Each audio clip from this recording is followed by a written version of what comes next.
is I'd say, Dan, if you wouldn't mind getting down on your knees, popping that mouth open that you love running so much.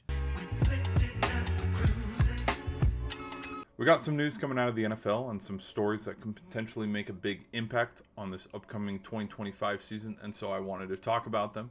One of the first ones that I wanted to talk about was Coach Nick Sirianni, head coach of the Philadelphia Eagles. He's going to get an extension, probably, I don't know, 10 years, $250 million, who knows.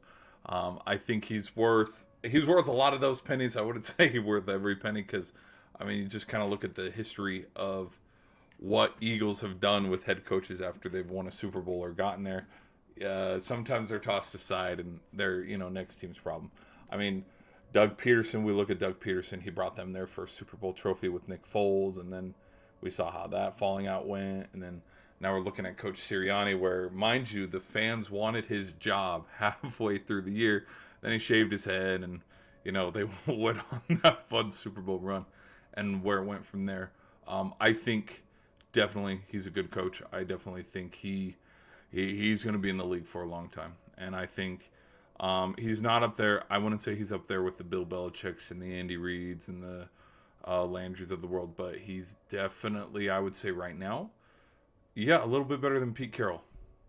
He's a little bit better than who's a coach that has won a Super Bowl, but Mike McCarthy. I'm kind of thinking of coaches who have won a Super Bowl, but have kind of Sean Payton, who have kind of mediocre. They're kind of like in cruise control right now. Harbaugh, not which one's on the Ravens? The one that's, I don't know if that's John Harbaugh. Just not because they're not successful now, but like the era and when they won their Super Bowls, we're in a different era of the NFL. It's different, and it's hard to win in the NFL. We know this, and so I think definitely keep him there.